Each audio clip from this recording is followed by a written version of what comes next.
Hi, this is S.G. Brownlow, and welcome back to the third and final installment in my series on how to screw up your own emotional life. So, if you have watched the other two videos, then you'll remember that in the first video, we talked about replacing. It starts with avoiding, but you can't really completely avoid an emotion, so you end up having to replace it with another emotion. And so what happens is that,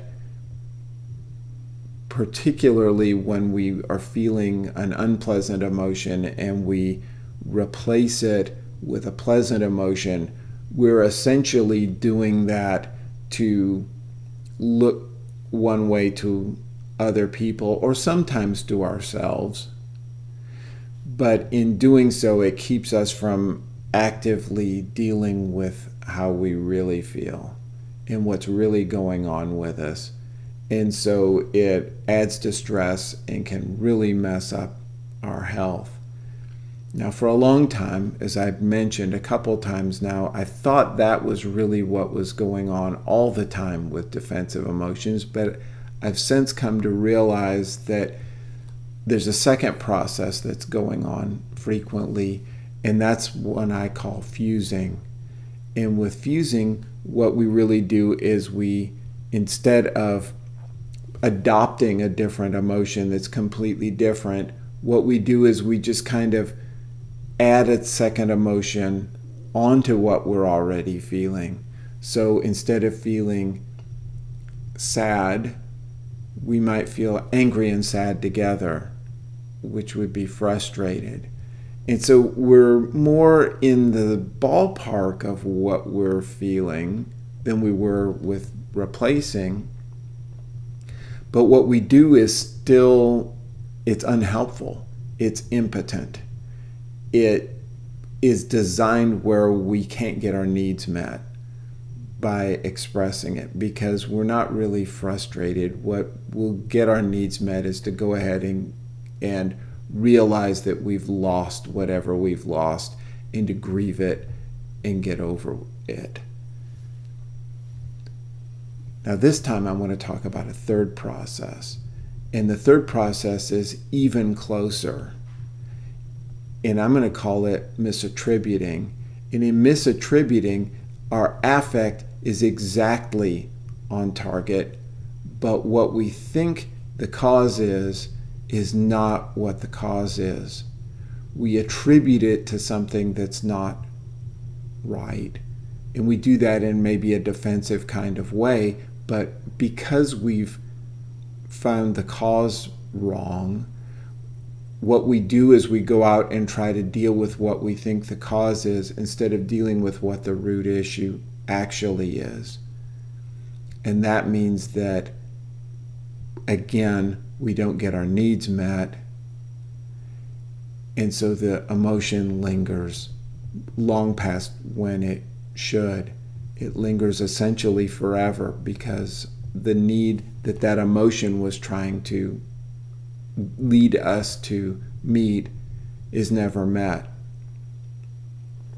So an example of this is a friend of my wife. And my wife is telling me this story here, a few weeks ago. And as I'm recording this video, it's near the end of March, and my wife's friend lost her husband sometime back a little bit before Christmas. And her friend, Dora, had been, she's somewhat older than we are. She's in her, I think, late 60s, but she had reached retirement age and had retired. And almost immediately when she retired, she discovered that her husband, who I guess had already retired maybe a year or so earlier, was really starting to slip cognitively. He was starting to develop advancing Alzheimer's disease. And so Dora had spent a lot of time with her husband taking care of him and so forth. And this had gone on for, I think, 3 or 4 years. And finally, her husband had passed. And so now Dora, who had been married to this man for, probably close to 50 years, and had taken care of him sort of hand and foot, had really organized her whole life around taking care of him for the last 3 or 4 years, all of a sudden had this huge empty space in her life and was going to have to find a way to reorganize and fill up that space. And so as my wife is telling me all of this about Dora, she finally gets to the point, well, Dora has really come to realize just how lonely she is at night with her husband gone. And I told my wife at that point, if she focuses on being lonely, then things will never get better. Because the issue, after being married for close to 50 years and taking care of somebody for 4 years, after 3 or 4 months, the salient issue is not loneliness. The salient issue is grief. She lost the center of her life. Her whole life was organized around her husband, and she was going to have to give up that organization. She was going to have to grieve the loss of her husband.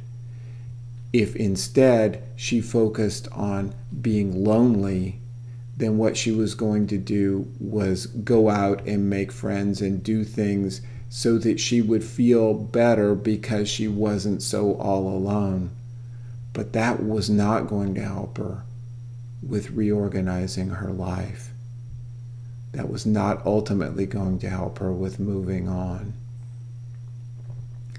And unfortunately, I see a lot of people do this kind of thing, where rather than deal with the real issue,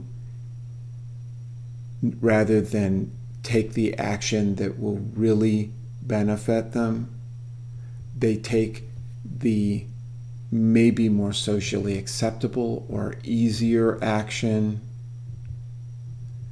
But because they do that, the emotion never really dissipates.